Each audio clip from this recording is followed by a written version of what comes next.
你有没有发现？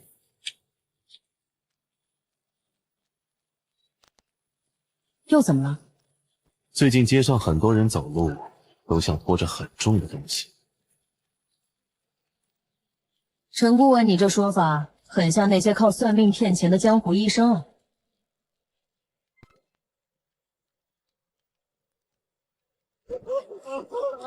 有人在哭。你听错了，是很久以前的那种哭法。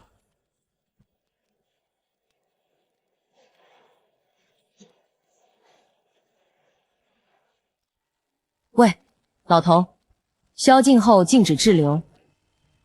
阿古，你来了，我还以为你会更晚一点想起来。你认识他？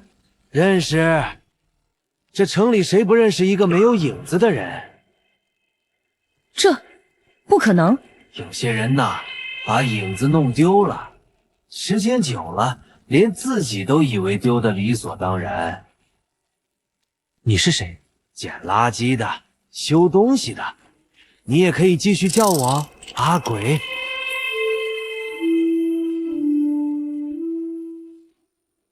爸爸，你没事吧？月亮快被吃掉了。你说什么？什么意思？影子会回家，该醒的会醒，该死的会死，你得快一点选择。今晚去高一点的地方看。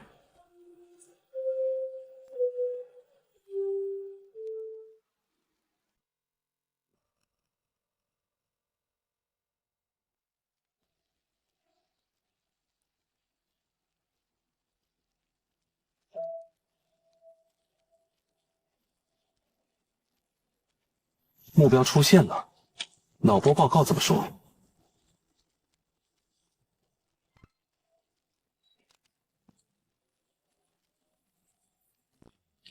调到了，没有置换剂，没有异常植入痕迹，健康的像广告样本。但从下午5点开始，他的杏仁核和前额叶像两套情绪系统在抢控制权。2个人住一个脑子。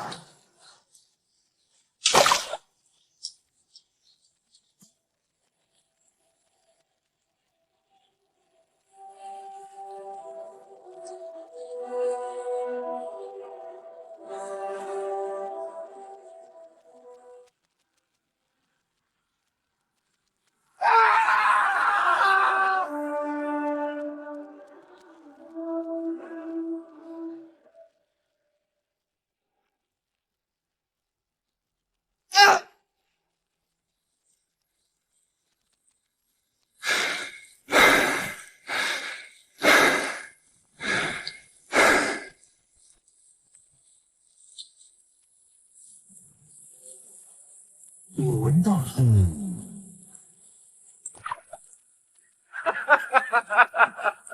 我终于闻到了。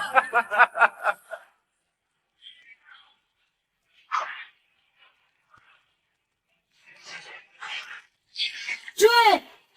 别动！再不追就没了。你看路面，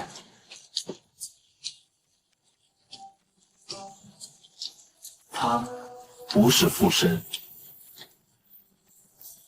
那是什么？更像归位。你到底在说什么？那不是怪物，那是被人活活压死后又自己爬回来的那部分东西。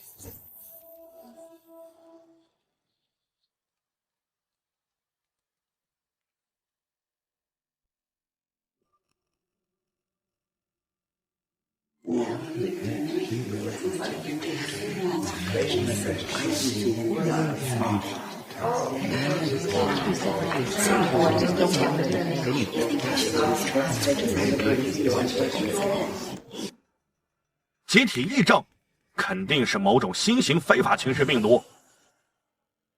封区采样，所有夜间异常个体立刻隔离观察。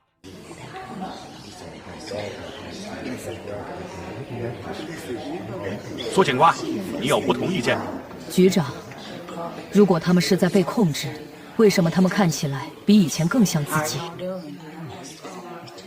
我想说，这里面可能不只是犯罪，也许是某种认知层面、人格层面的变化。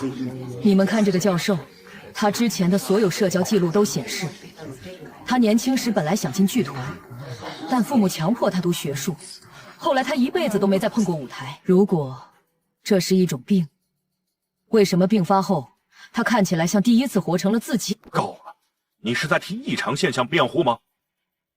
你们负责查清原因，不是来写伦理论文的。散会。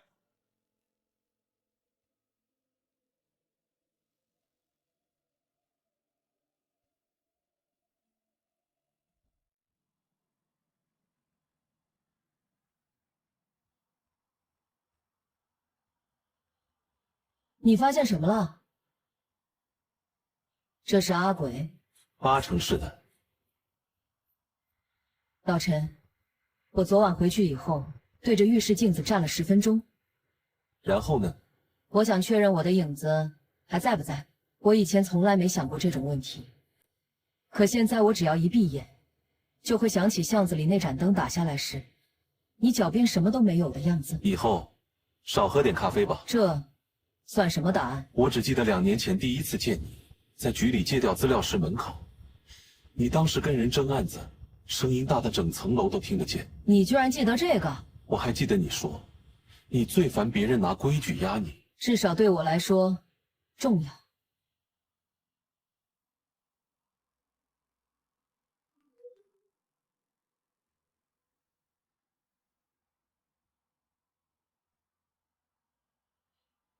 这是预告，也是倒计时。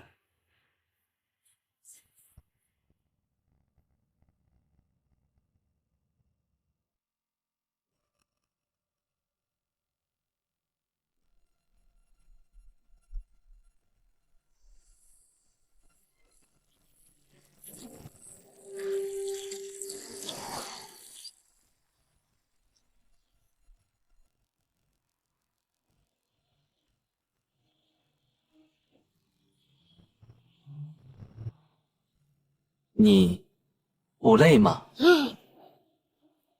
你是谁？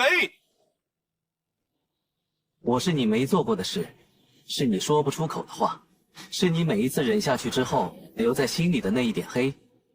幻觉？你希望我是幻觉，那样你就不用承认，自己其实很想把这座城撕开来，看看里面到底烂成什么样。闭嘴！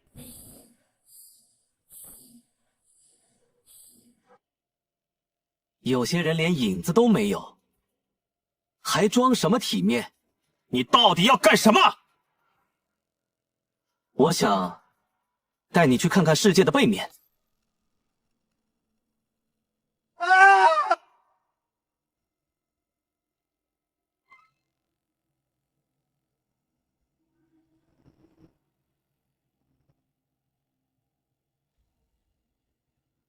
是不是有点反倒不适应这种景象了呢？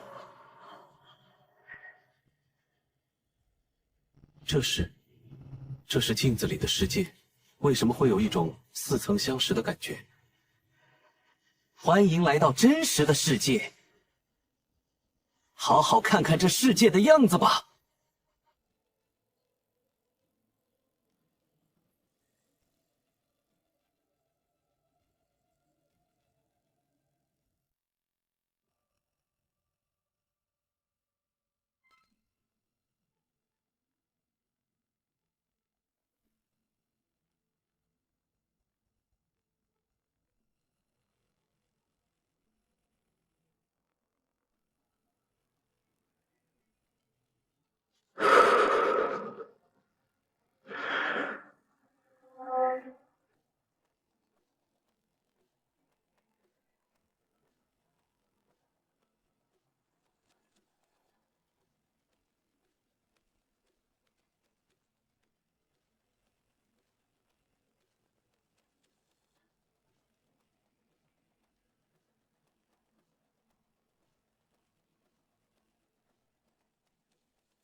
欢迎来到真实的世界。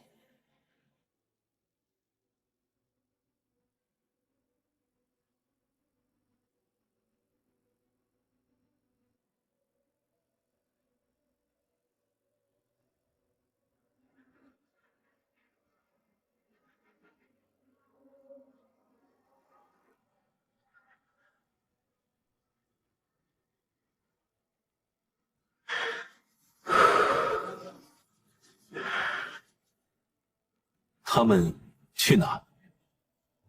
回家。是谁让他们回去？这个问题你不应该问我，你心里很清楚，不是谁让他们回去，是你们，是你们终于不想再装下去了。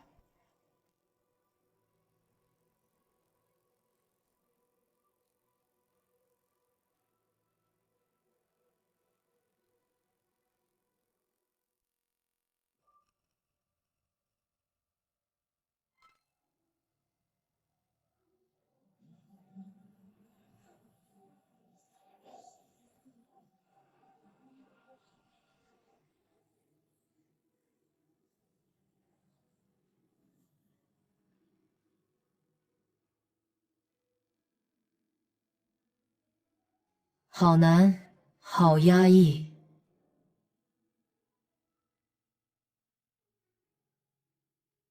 每个人都有一条被反复放弃，最后埋掉的线。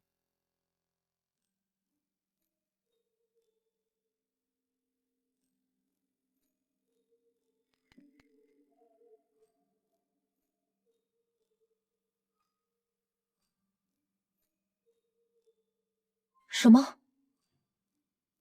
停下！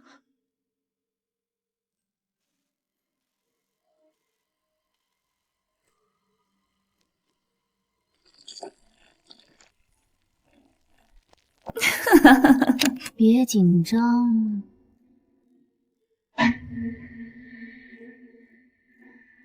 你是谁？不，你是什么？我是你没活过的那部分。我知道你有多累，你每天把自己绷得像一根快断掉的线。你喜欢江林，却不敢表白。你害怕失去，别怕，我不是怪物，我就是你。你守着秩序，可那秩序只是让你像一具会呼吸的壳。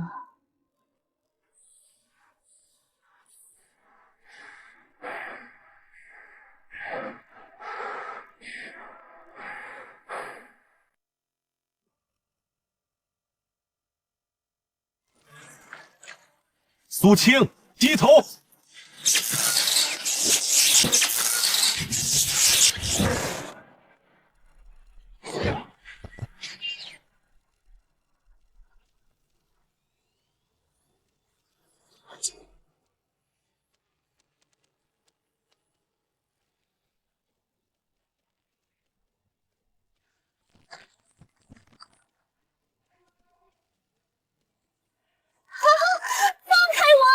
愚蠢的人，竟可坏我的好事！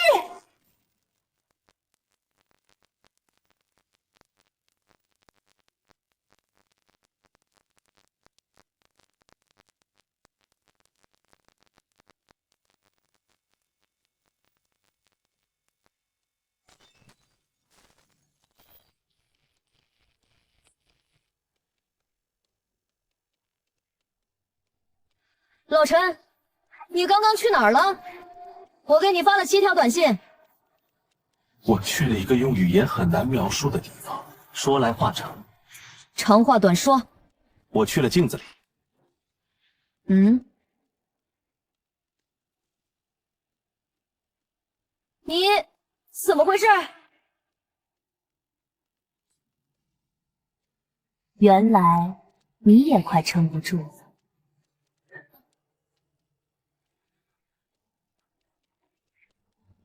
你们到底是什么？我们是你们白天不敢承认的灵魂，你们把痛苦、欲望、愤怒、爱、冲动全都丢进黑暗里。月食那天，所有人都会见到真正的自己，除了你，因为你根本不知道你到底算不算人。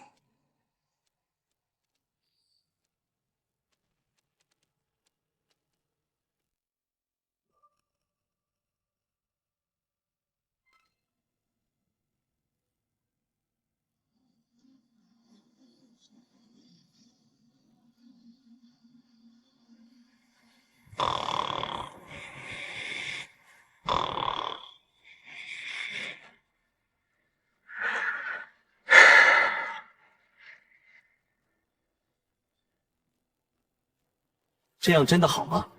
我们居然偷偷到市局档案馆查资料，还是查我自己？谁说我们是偷偷的？你是偷偷的，但我不是，我有权限。来吧，开始。以前我都是来查嫌疑人的，今天更有意思。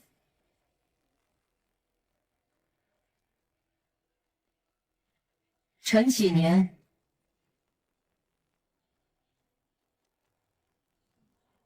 奇怪，公共区居然没有你的资料。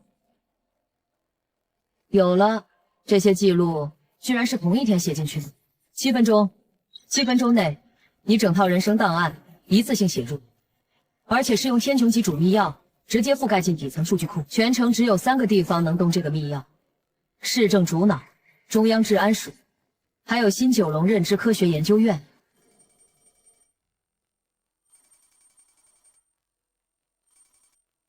不要查他，如果他想起来，月亮会提前黑掉。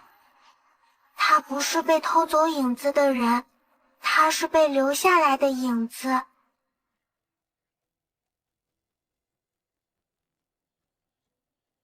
你也看见了。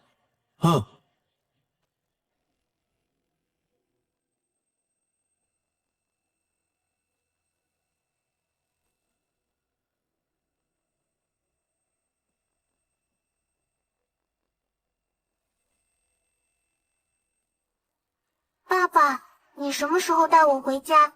我想起来一点东西，有个女孩。我们必须去一个地方。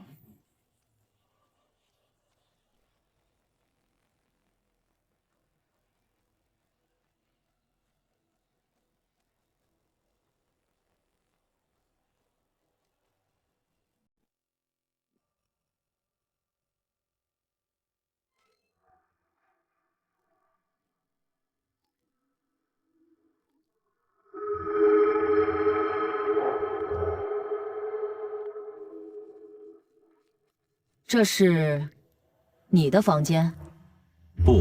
不是我，是原来的陈启年。如果我真是被留下来的影子，那住在这里被写上实验体13号的，才是真正的主体。我是他被剥下来的那部分。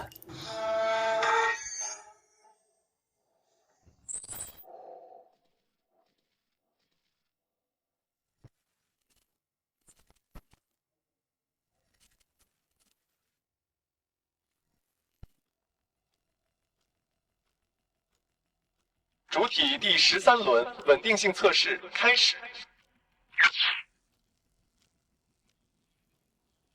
你们会把我变成什么？更适合这个城市的东西。让我见我女儿。实验成功后会安排。你骗我！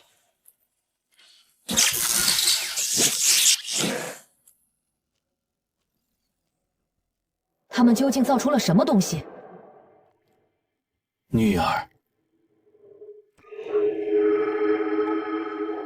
是谁？出来！别在这装神弄鬼！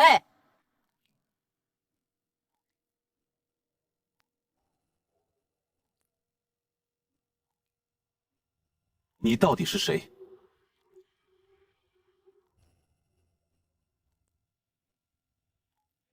你跟影子实验有什么关系？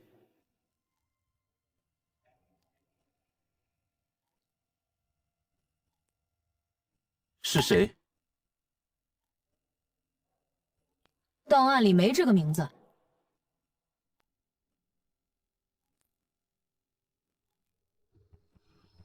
他现在在哪？说人话。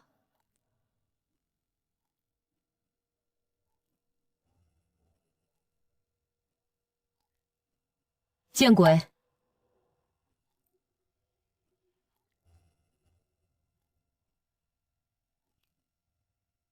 诚实。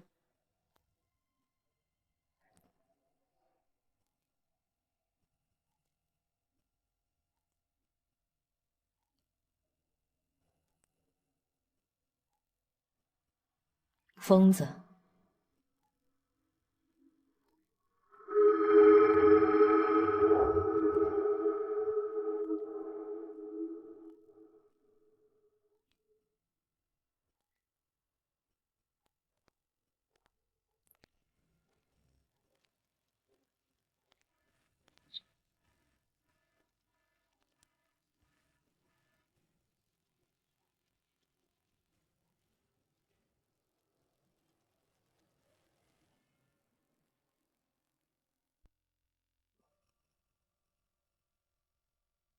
快走！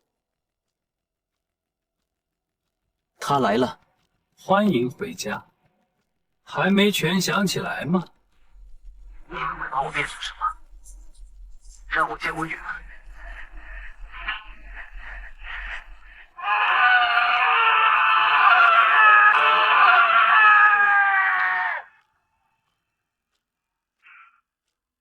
第一阶段成功，主体对影子的约束力减弱。第二阶段，影子开始跟主体分离，检测到能量异常，是否立即停止实验？不许停！实验继续。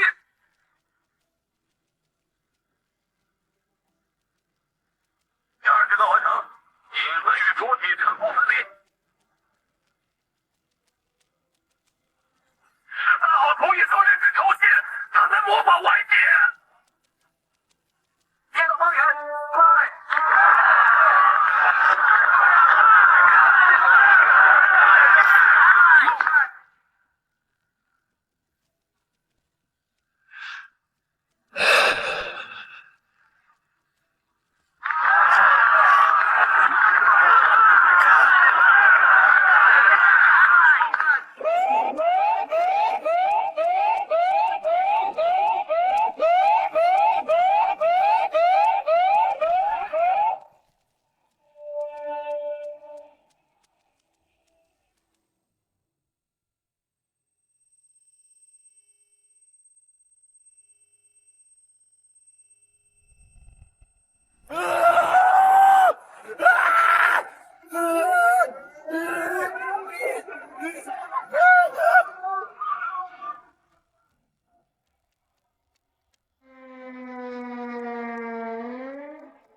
双生悖论项目实验失控了。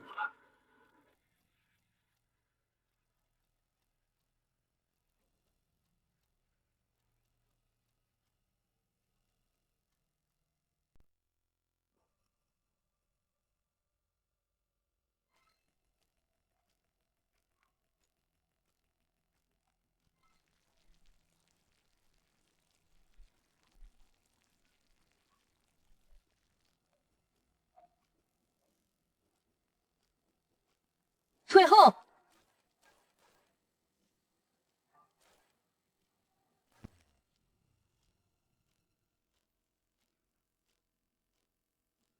他们是被保存过的样本。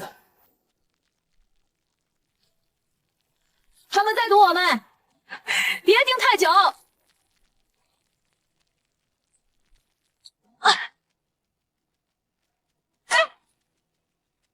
他们怕强光。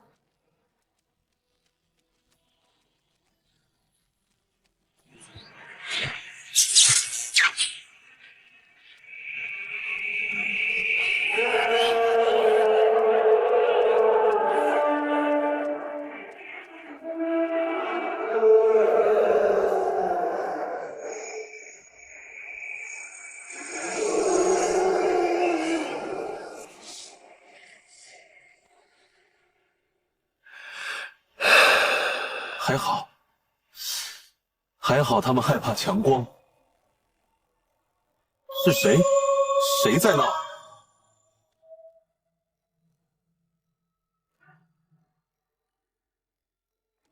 你早就知道我会回来这里。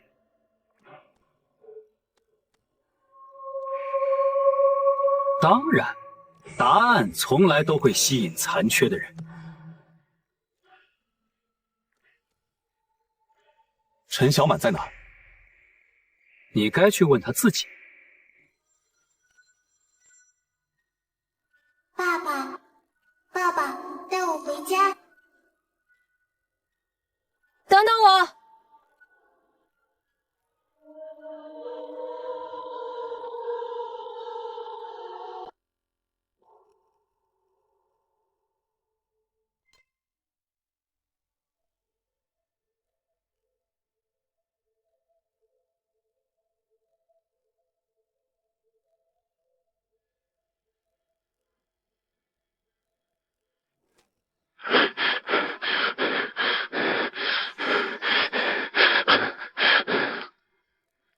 为什么这么久才来？我一直在等你，我都等你很久了。你真的是小满？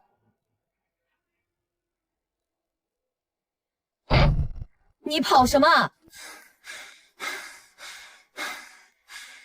害得我一直追，我勒个天！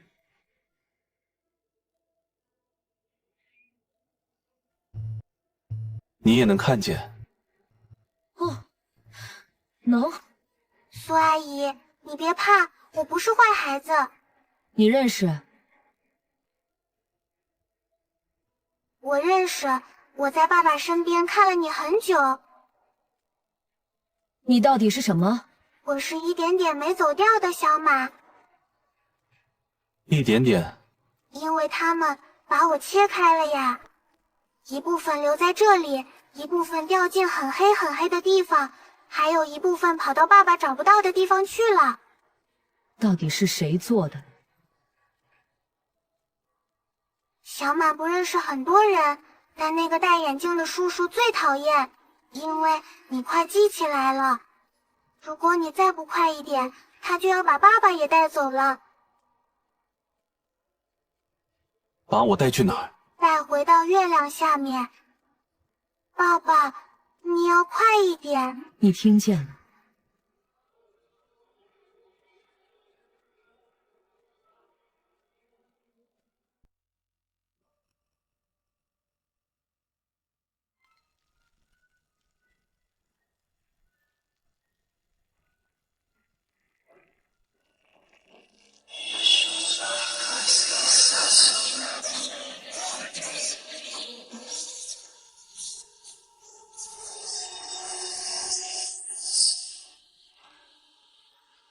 他们来了。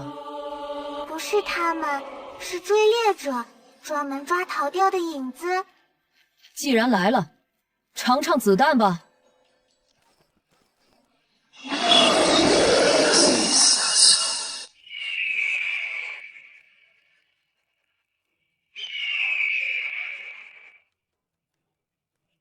别跑！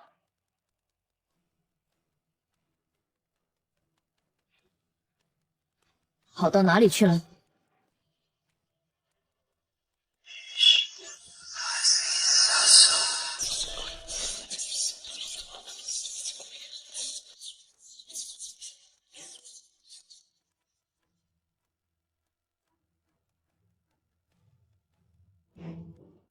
爸爸送给你一把厉害的武器，可以打败怪兽，替爸爸保护小满。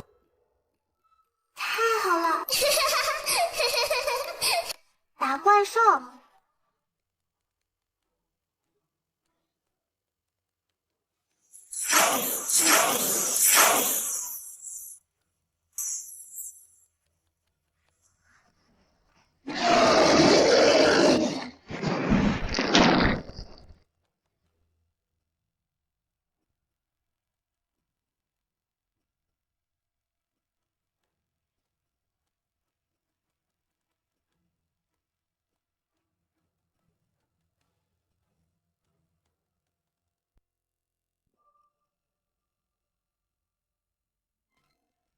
来呀，来找我！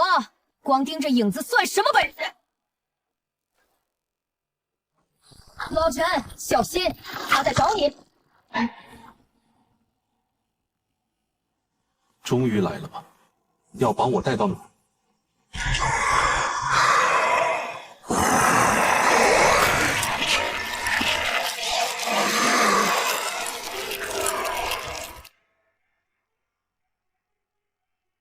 追猎者系统测试成功，建议作为月实验回收程序常规配置。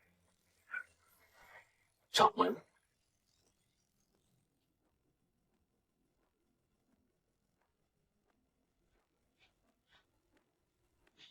影子追猎者，来吧！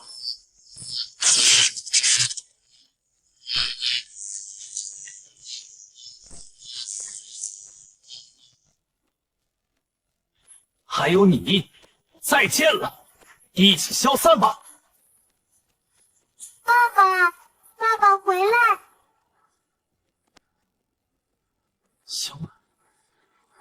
爸爸，你想起来了吗？一点点。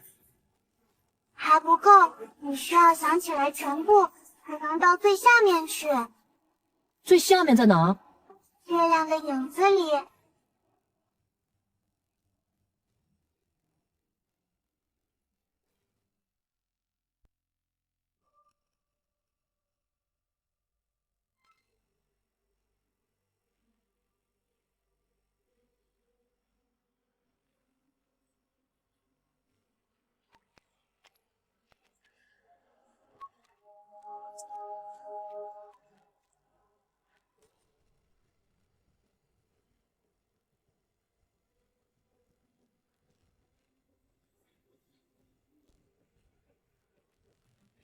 该说再见。你休想带走小满。带走？他并不需要我带走。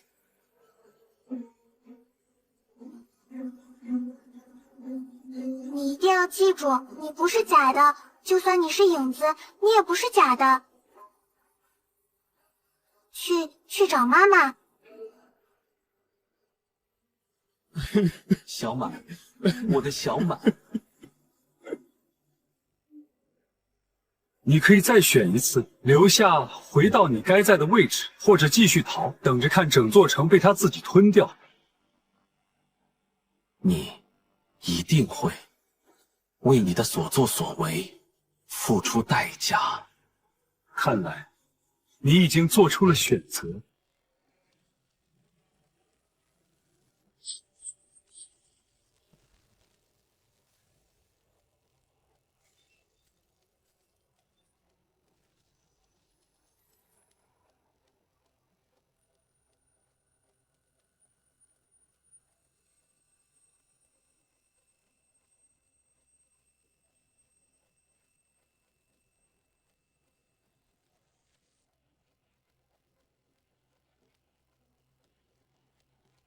看来你又想起了一些，不过你要快一些，否则时间来不及了。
这就是影子层，所有影子都来过的地方。那我们要找什么？我不知道，但我感觉这里认识我。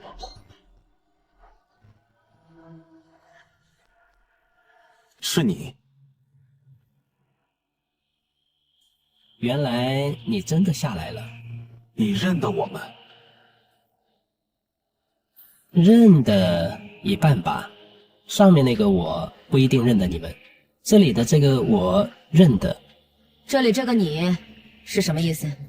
白天那个是活给别人看的，这里的我是一直想把他掐死的。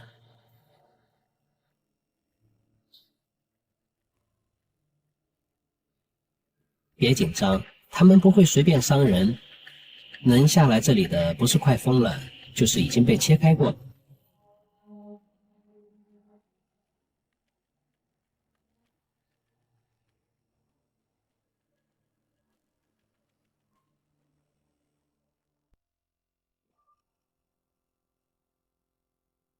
阿鬼在旧钟楼要是他愿意见你们，自然会出来。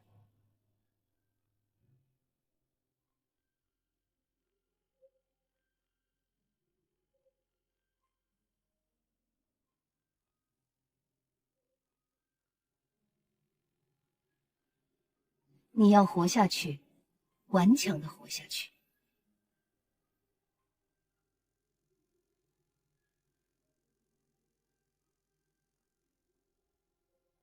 相见时难别亦难，东风无力百货残。杨柳丝丝弄轻柔，眼泪俱成愁。海棠未雨，梨花鲜血，一半春秋。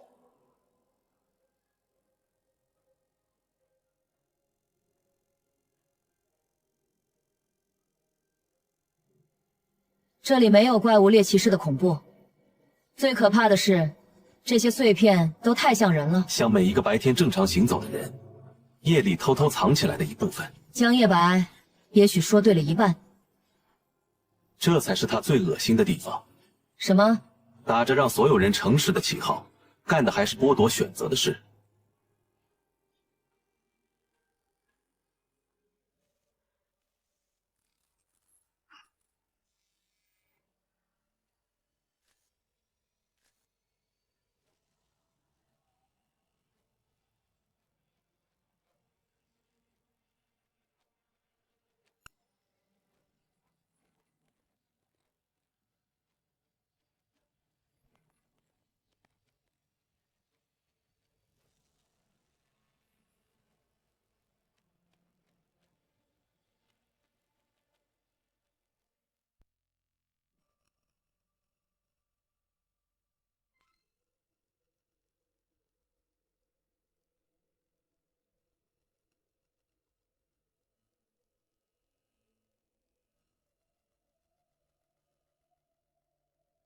是他？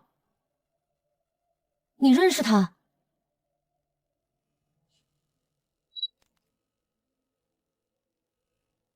你终于到这里了，我一直在等着你。我知道你一定会来。你是我妻子，或者你也可以说，我是他被留在这里的那一部分。又一个影子人格。当年他们为了控制实验对象，会同步处理家属的情绪波动。说的好听叫创伤隔离，说的难听，就是把不该哭的人也切开。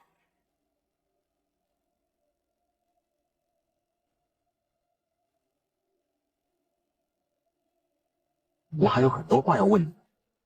等等，怎么了？你不觉得太顺了？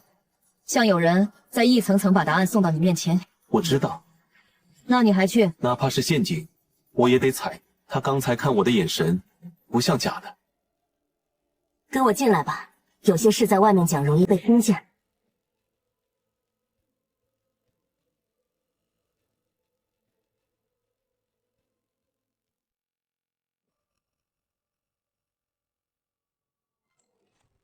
荧幕上播放的是当年留下来的影像。当年小满被带进07区后，我去研究院闹了3天，没人告诉孩子在哪儿，也没人让我见你。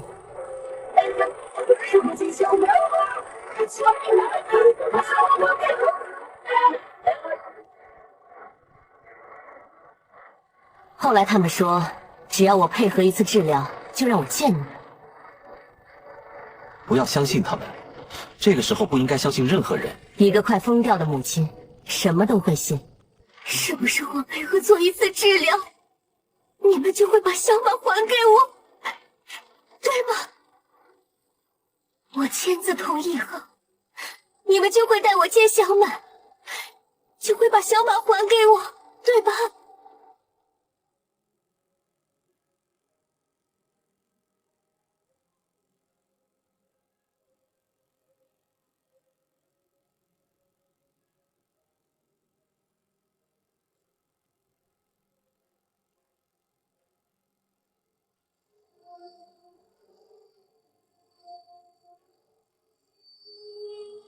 他们从你身上摸走了什么东西？希望。他们发现，比起愤怒、悲伤、恐惧，人的希望更难处理。因为希望会让人一直反抗，一直等，一直不肯承认已经结束，所以他们把我身上那部分最不肯放弃的东西切掉，留在这里。而上面的那个我，从那以后就会变得很平静，很配合，也很适合被安排。因为他被剥掉的是希望，是不肯接受命运的一部分。上面的林婉如果还活着，极可能只剩下一副能继续过日子的躯壳。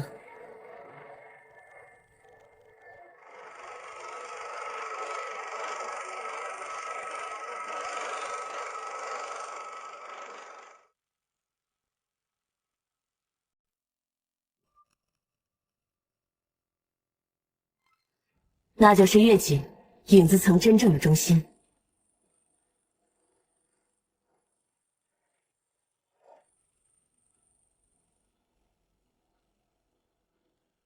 这月景里究竟藏着什么样的秘密？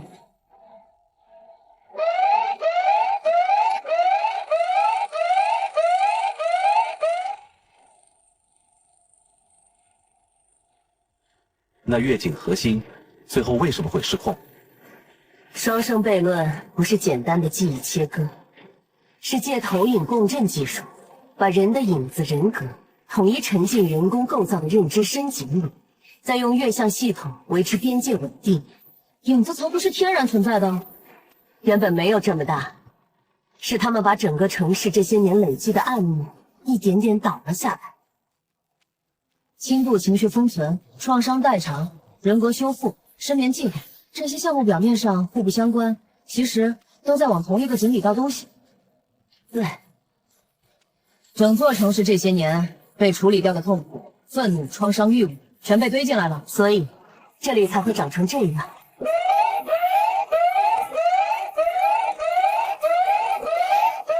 那最后为什么失控？因为你，因为准确的说，是因为陈启年。他们原本选中他，是因为他在认知投影实验上稳定性很高，既有足够强的情绪密度，又有足够强的自我控制。但他们失算了，因为陈启年在整个实验过程中一直表现得很配合，配合的几乎像放弃反抗。可没人知道，他不是放弃，他是在等。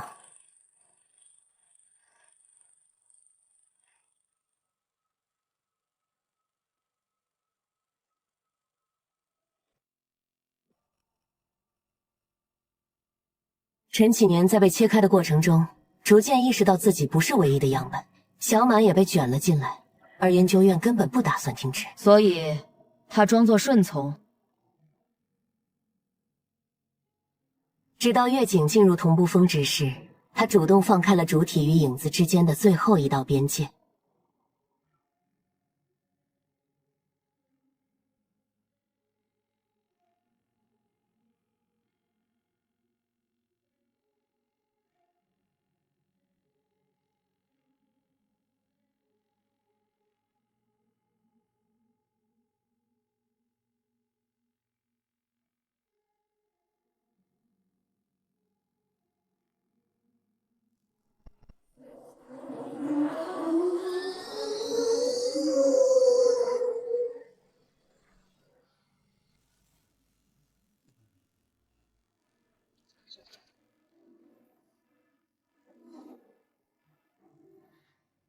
那会发生什么？会让影子层直接反观现实，那是整个项目最怕的事。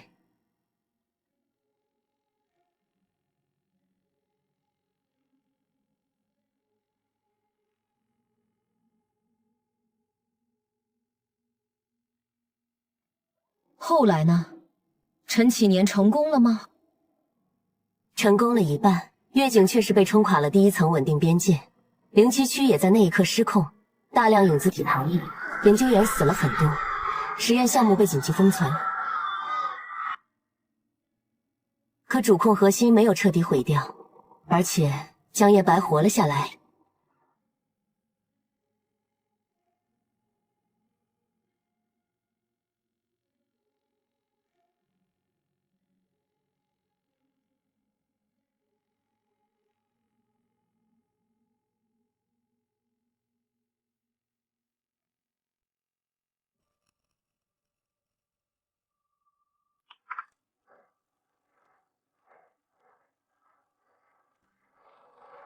事故现场，江夜白的眼神里没有一丝恐惧和活下来的庆幸，只有一种近乎病态的震撼与痴迷。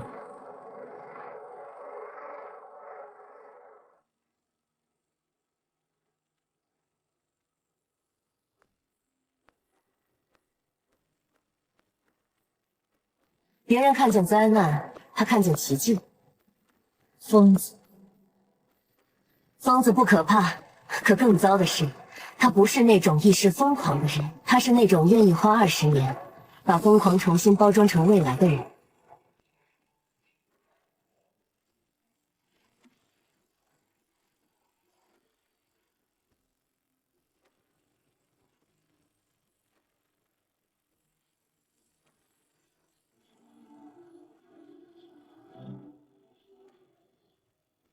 不是偶然，他为什么要留下？因为他知道盒子关不住的时候，需要有人重新把钉子敲进去。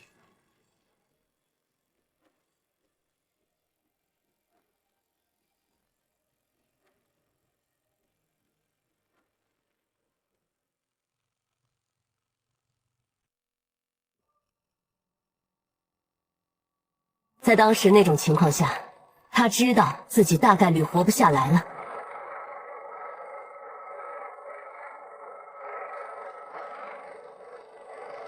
所以他在最后时刻强行把一部分亲缘记忆点、记忆索引和情绪连续性压进了你的结构里。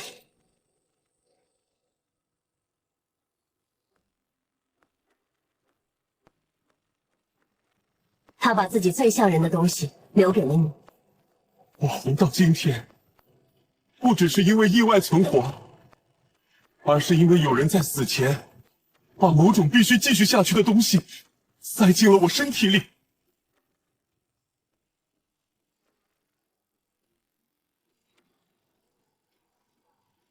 那我现在该做什么？先让他见他自己。等等，先等等。什么意思？影子层最中心不是谁想进就能进，越靠近越紧，主体和影子之间的边界越薄弱。如果一个人连自己最深的那部分都不敢看，走不到核心就会先疯掉。你是说我也必须面对自己的影子？不仅是必须，而且他已经在等你。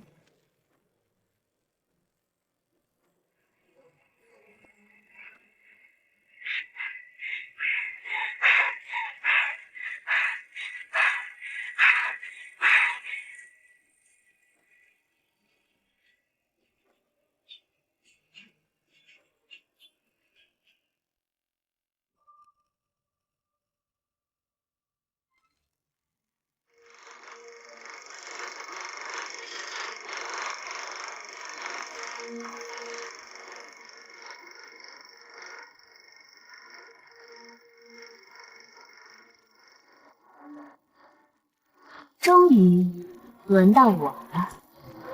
一个人真是太无聊了。你又来了，这次又想搞什么事情？不是我又来，是你终于走到了不能再装看不见了。别动，这是他自己的路，必须他自己走完。好了，气氛烘托完了，那我就直接说，我想活着。你白天替别人办案，替规矩办事，替制度擦屁股，替死去的人讨个勉强像样的说法，你活得像一把刀，可刀也要有握刀的人。你知道你最大的毛病是什么吗？是你总把自己交出去，交给职责，交给纪律，交给所谓的正确。你以为那样叫成熟，其实那只是方便。不是的，不要再说了。因为只要你永远站在应该那里，就不用回答你到底想不想。有时候，其实你不是在分析爱情，你是在嫉妒那些敢砸敢走、敢不要脸的人。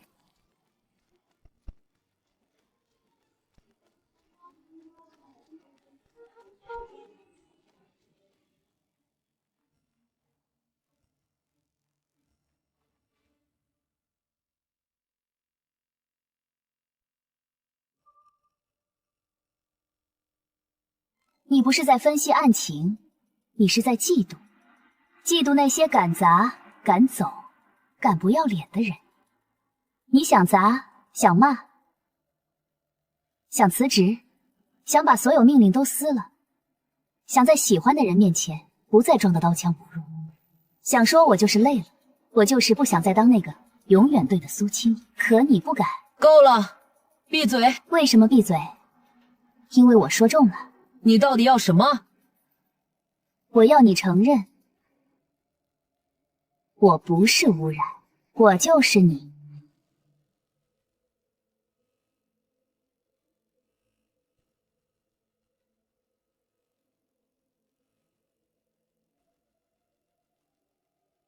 别硬扛，在这里越否认越会被拖走。我确实羡慕他们，羡慕他们敢砸、敢走、敢不要脸、敢不讲理，因为我不敢。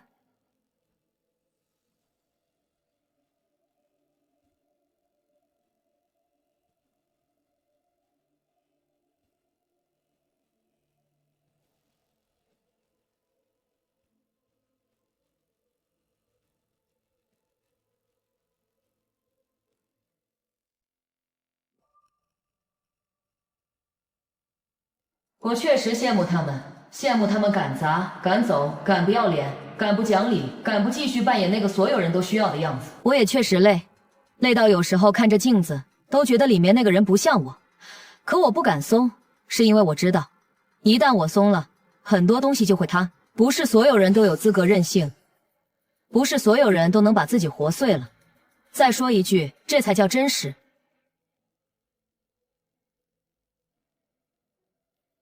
所以你说的对一半，你是我那些被压下去、被忍下去、被吞回去的部分。可你不是全部。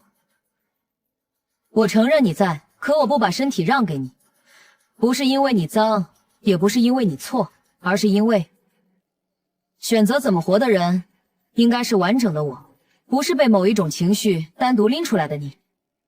这才像你，你不想面对的正是你缺少的那部分。影子并不独立，也是你的一部分。送你一份礼物，有了它，你才完整。拿着。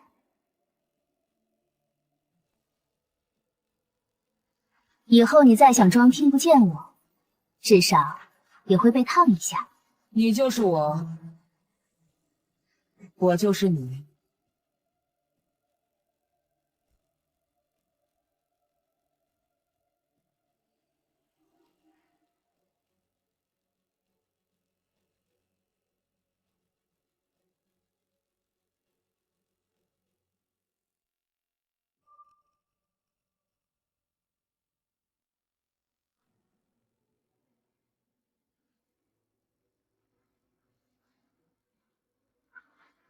这是什么？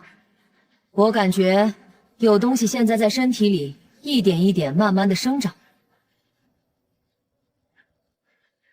这感觉前所未有。这是边界，也是钥匙。越境最里面，只有敢承认自己的人才走得进去。我明白了，它既代表着我接受了你，也代表了我承认了自己。对的，没错。那么现在可以说再见了，我要走了。去哪？回到你的影子里。不过别担心，我没消失，我只是懒得总在你眼前晃。还有，喜欢江林这件事，真没那么丢人。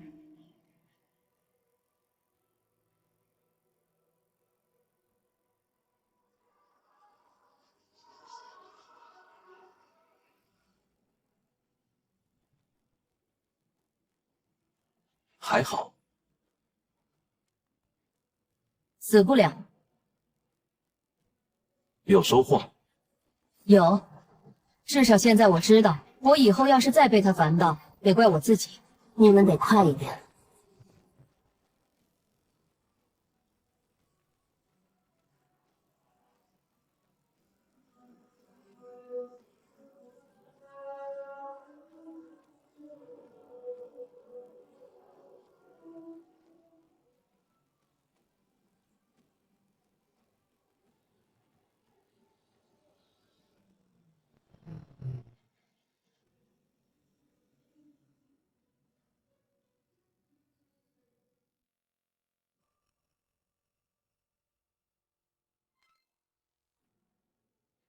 你们真的要快一点了。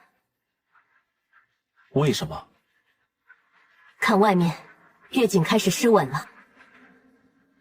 月景在提前失稳？不是要等到月食吗？江夜白已经开始抽动主控层的边界了，他等不到月食当天了。他想提前启动？不是提前启动，是他发现你们已经下来了，所以要抢在你们碰到核心之前，把整口井翻过来。什么意思？意思就是，再过不久，影子层和现实层之间会开始双向坠落。到那时，不只是上面的影子要回去，下面这些被压了20年的东西也会顺着裂口一起往上爬。如果真是那样，月食那天的回归就不再只是人格归位，而是整座城市20年积压暗面的总爆发。会变成什么？真到那时候，就不仅仅是社会失序那么简单了，而是整个社会的认知在变。那个时候，整个社会的运行就会按照江夜白的意志进行，这就是整个社会的灾难。怎么阻止？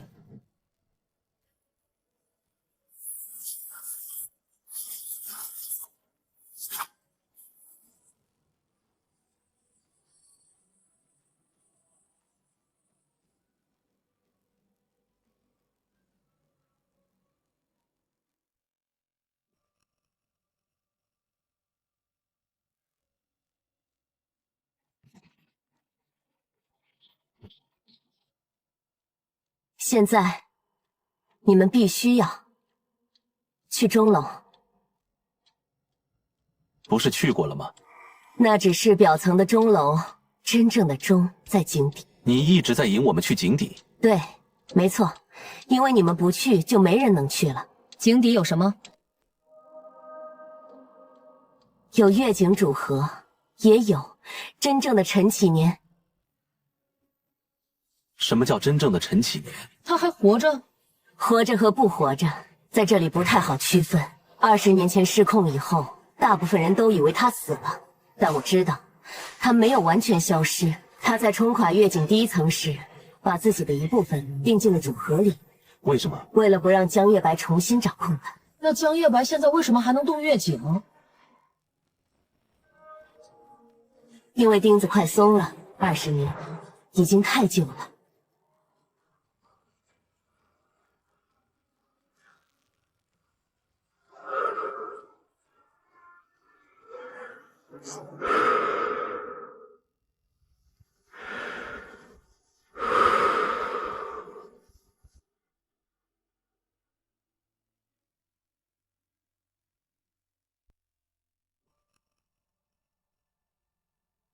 如果你们真的见到他，别轻易相信他说的第一句话。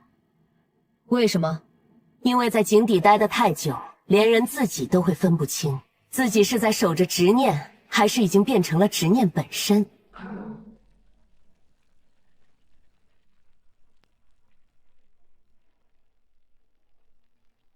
你们得抓紧时间走了，这里已经很不稳定了，可能马上就要崩塌了。你呢？一起走，我们带你一起离开这里。我走不了，我本来就属于这里，就该留在这里。上面的凌婉，她真的还活着？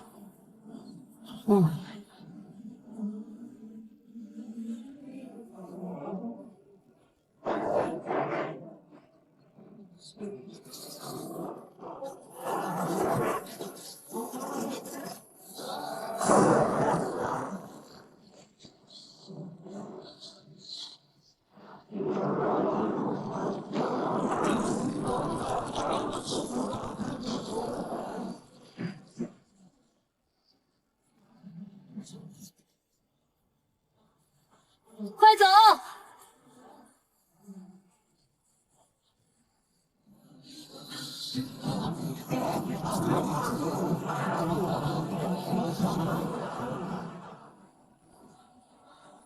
入口在裂缝那里。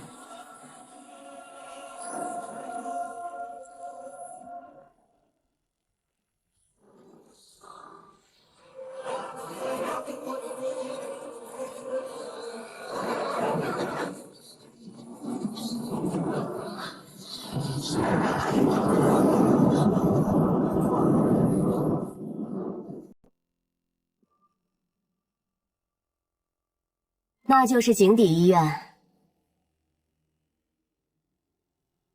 如果他还没被完全磨掉，就在那里。他为什么会在那里？因为那是所有家属样本最后的安置层。希望被剥掉以后，他在上面虽然还能活，但有一部分始终被困在下面。20年了，我一直没能走过去。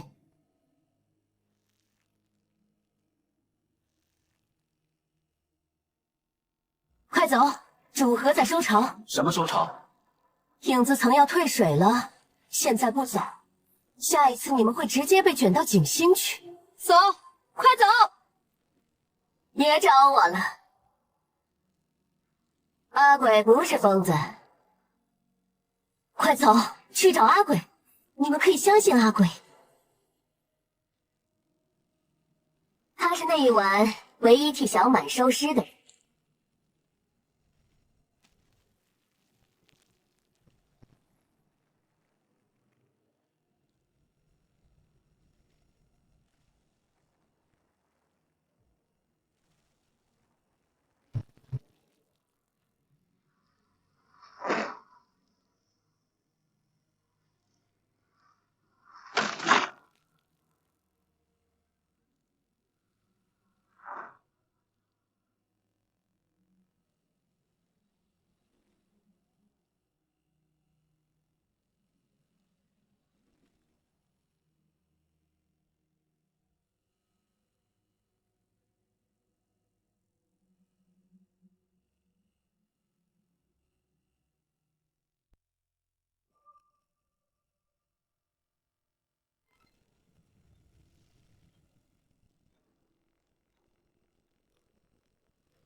你终于肯出来了。快！我只能让他安静一小会儿。你早就知道这一切，知道一点，忘一点。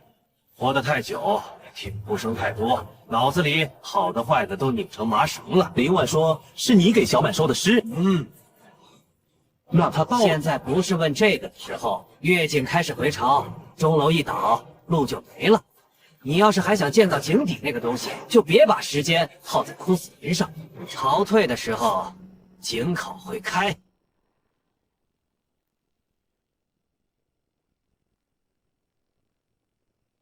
门开了。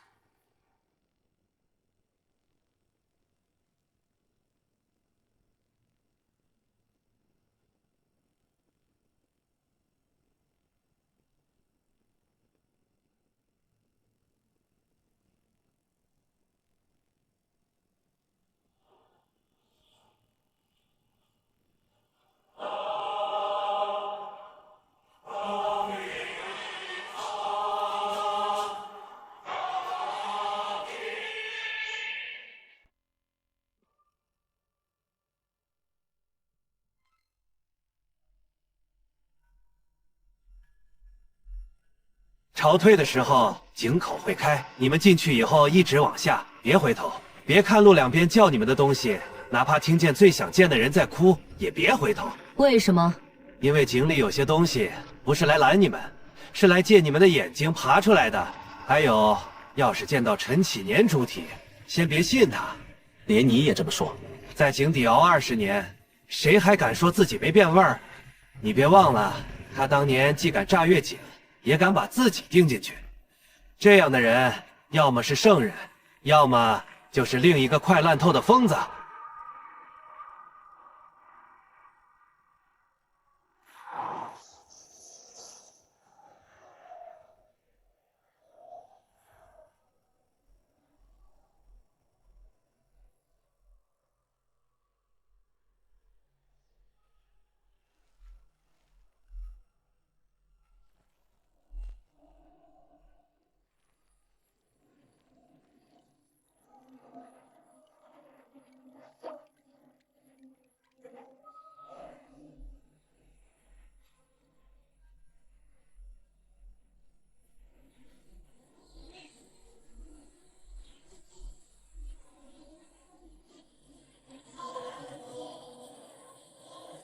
走。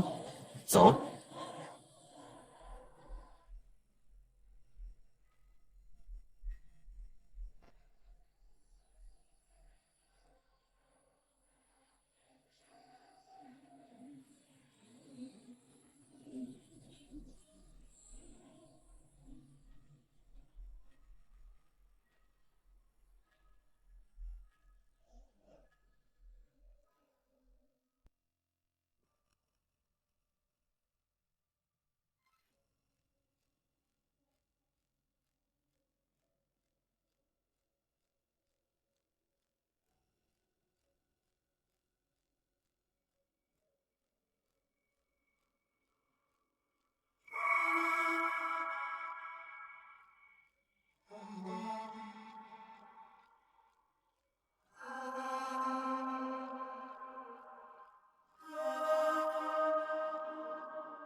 我现在越来越能理解，为什么疯子总喜欢把地狱做得像医院。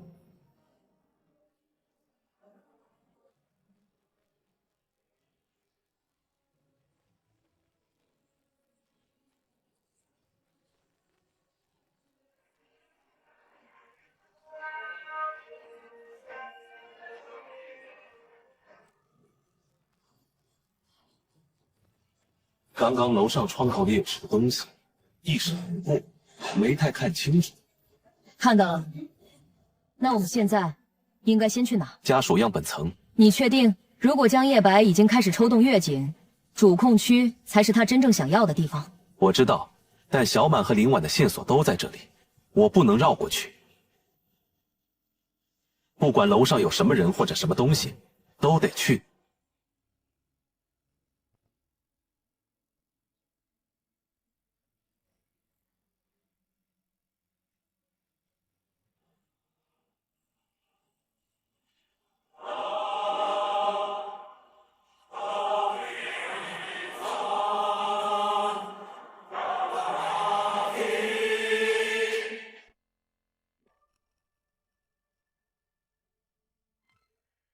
林婉刚才说，他们剥走了他的希望，这里居然真的有对应舱室。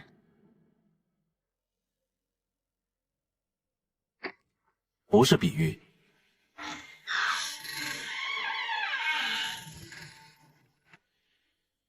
这就是他曾经被安置的地方。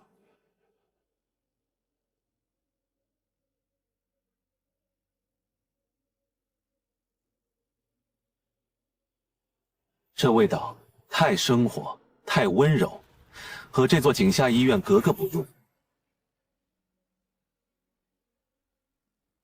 他当时还没完全被切开，一个被隔离、被哄骗、被注射、被监控的母亲，在快要崩溃的时候，只能用这些便签一遍遍替自己记住，不可以放弃。所以他才拼命给自己留字。这是林婉的日记。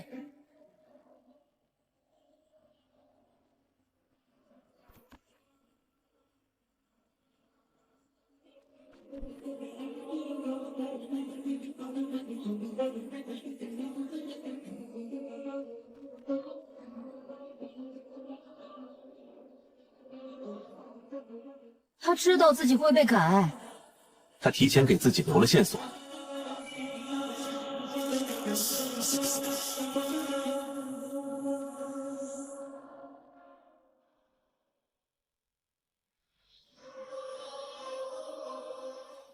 这是监控，更像是同步投影。千万不要轻易相信他说的话。他知道我们在看，他还没被磨干净。走吧。现在我们至少知道，上面的他还活着，而且还在试图提醒我们。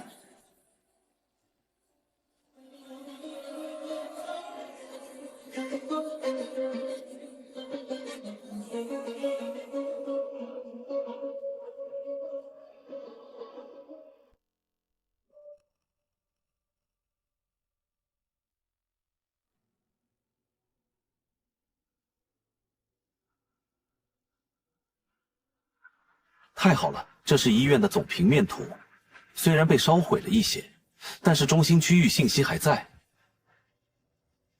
记忆点，存放处。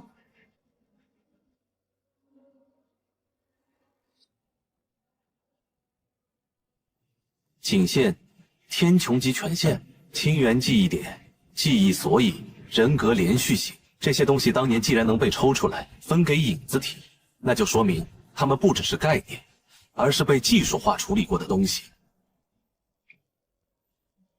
你是说人的像自己这件事，在这里是可以被存放、分配、转移的？嗯。我现在越来越怀疑，这地方搞的不是医学，是灵魂走私。差不多。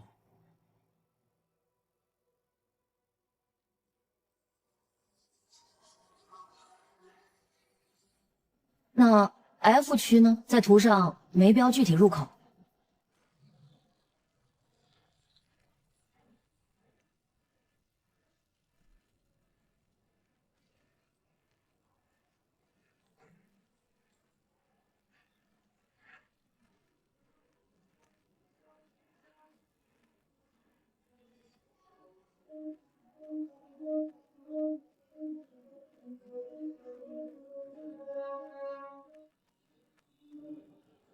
很高兴你们还活着。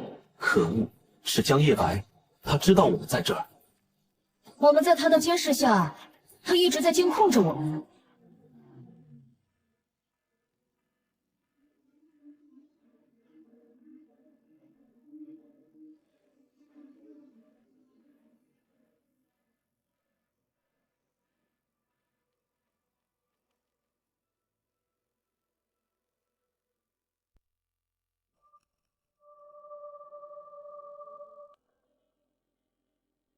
很高兴看到你们活着到达这里。你一直监控我们到现在，你到底累不累？监督病人是医生的职责之一，尤其当病人自以为已经康复，却准备再次毁掉整家医院的时候。你也配叫医生？陈启年，你错了，我一直都是医生，区别只是大多数医生治病。而我治的是人类这种生物本身的结构缺陷。你把孩子切开也叫治病？别激动，不要这样定义。如果你们真的走到了井底，就会知道当年害死他的不只是我。少往别人头上推。我没有推。你们不是一直想知道真相吗？那就去地区，去07主实验封存城，那里有最完整的事故备份。你会这么好心？给我们指路？当然不会，我只是很好奇，当一个影子体终于看见自己静养了20年的主体，亲手做过什么时，他还愿不愿意继续替那个人活下去？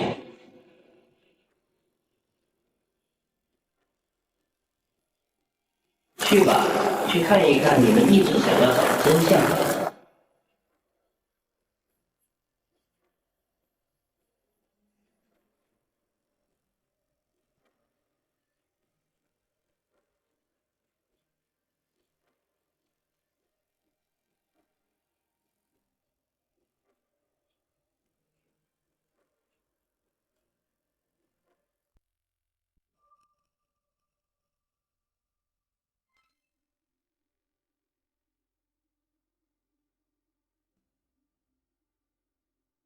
你信他吗？信一半。哪一半？他在故意挑拨，但地区一定有东西，否则他不会主动提。那去吗？去。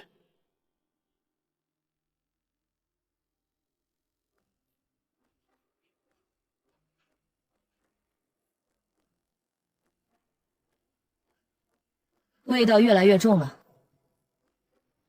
快到了。就在下面。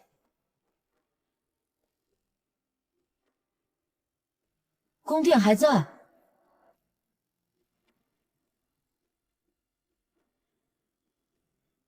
因为这里一直没被真正废弃。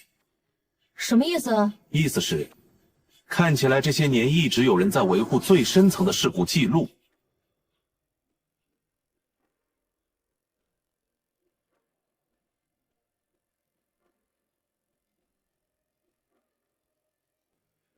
这系统居然认得我。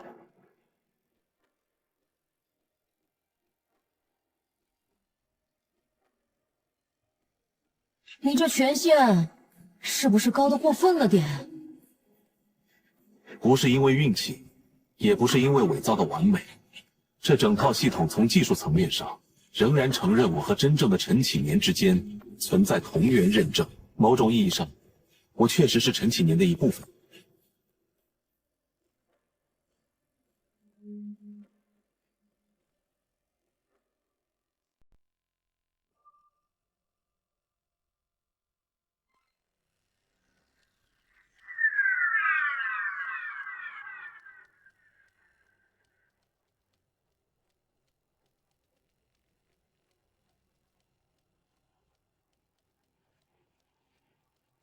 你看起来很失望，是不是没想到自己千辛万苦走到底，见到的不是受害者，不是英雄，而是个不符合你那么套体面说辞的疯子？我不失望，我只是确认了一件事，你已经不是当年那个陈启年了。你有什么资格判断我是不是？你活在上面，吃饭、抽烟、查案，学着说人话，装作自己不是影子的时候，我被定在这里，一秒一秒看着这套系统换皮不换骨。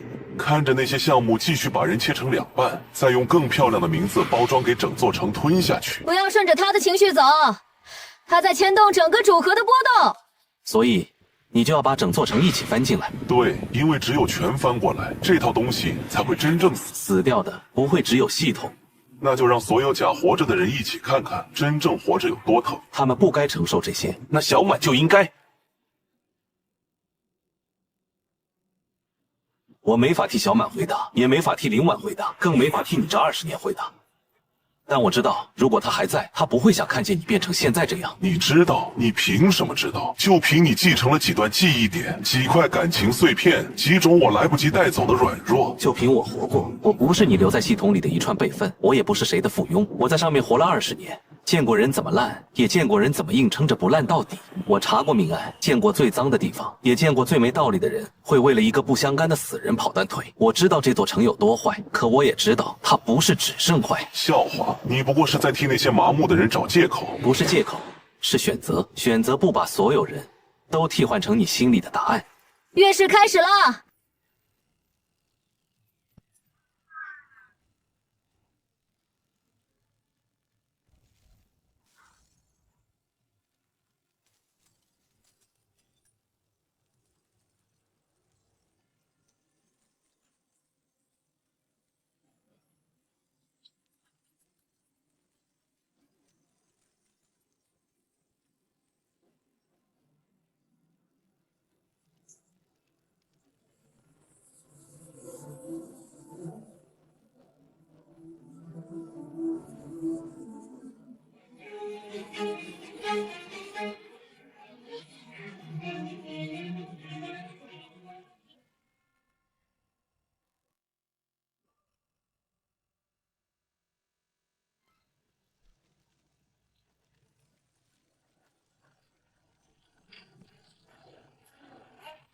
时机到了，都是从我身体里分离出去的，到该回家的时候了。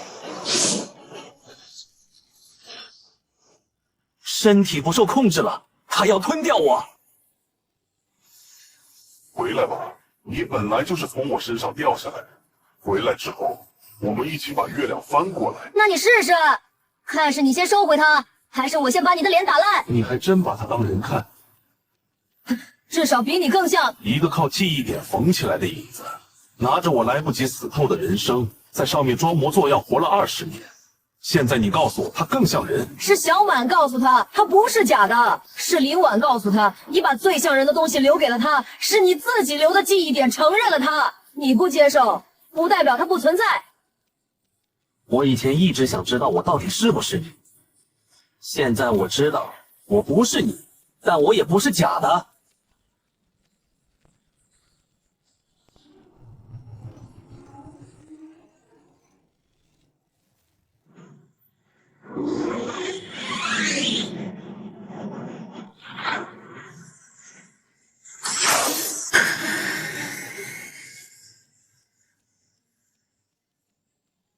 怎么会？那些记忆点都是我的，你敢？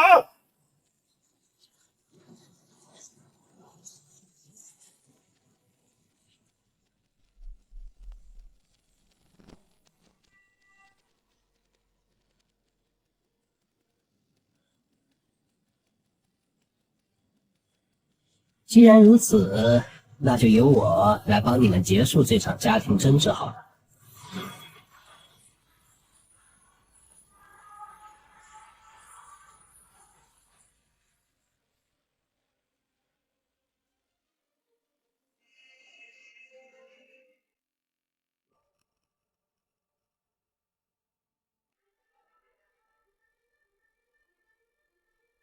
看见了吗？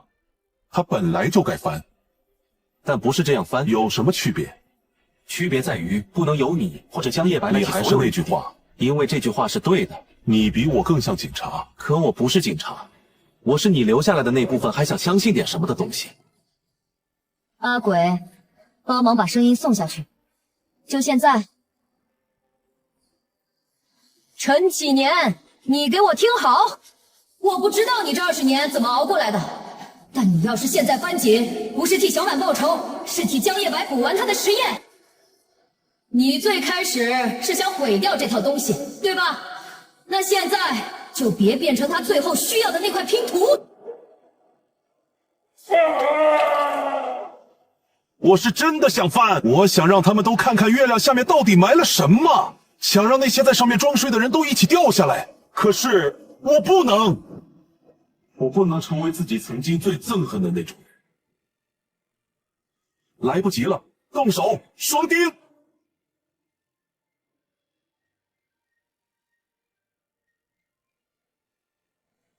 不可能，怎么会？这不可能！你错就错在真到最后那一下，人还是有可能选别的。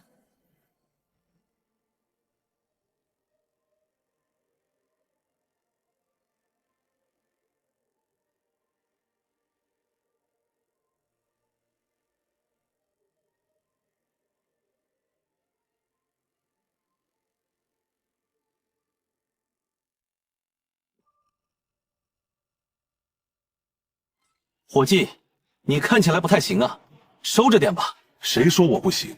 我行得很。如果还有一个能活下去的机会，我希望是你。你觉得江夜白一定会去月景核心？双丁一旦开始，就是无法逆转的。他去了也无济于事的。不去看看，我不放心。话说，刚刚江夜白在天台逃走时说的那句“还差一个锁门的人”是什么意思？双丁可以完全压制核心的能量波动。但是两股能量不能保证完全平衡，就需要第三股力量来平衡这两股能量，形成稳定的能量三角。这就是江夜白所谓的关门。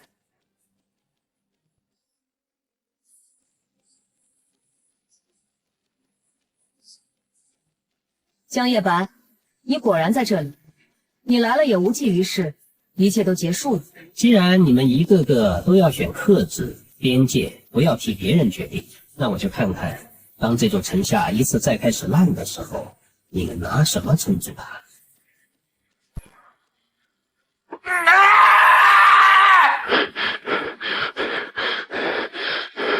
他要跑，让他跑吧。主河要收了，他现在跟井的连接还没完全断，强行追只会把口子再撕大。突然想到，这个锁门人需要付出什么代价呢？以后你会一直听见下面的声音，影子的哭，人没说出口的话，月景还没散干净时往上反的潮声，不至于疯，但也很难再过完全清静的日子。就这，我还以为要老娘当场殉警呢。苏青，等等，你能下井，我不能锁门，凭什么你就可以老往前冲？别人只能在上面看着你当英雄。说一句真话，对这座城，对你自己都行，只要是最不肯承认，但又最不能再装听不见的那句。我希望这座城以后还是会烂，因为会烂才说明它还活着。人会错，会脏，会懦弱，可只要还知道疼，知道修，知道自己哪里烂了，那就还有改的机会。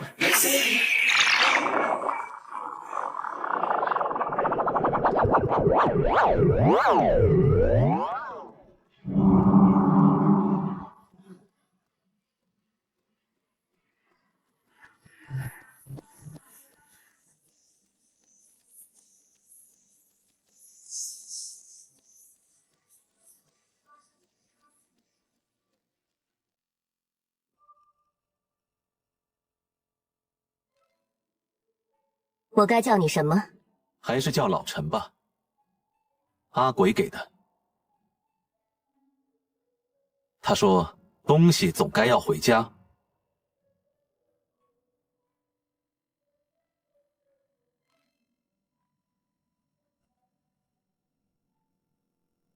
别总觉得自己不是人，人这东西本来就没一个完整明白的标准。林婉那边，如果他还愿意见你，就替我说声对不起。你自己去说，亲自和他道歉。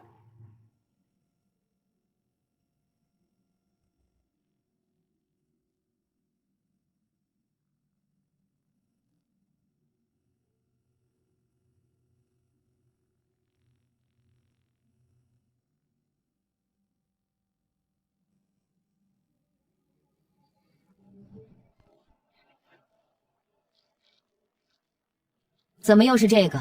楼下买的，趁热。昨天夜里，我又听见下面的声音了，像有人在很远的地方哭，也像有人在笑。怕吗？还行，反正听见了，也就提醒自己，别又活成一具壳。你是谁呀？我叫小月，我们交个朋友吧。走吧，我们一起回家。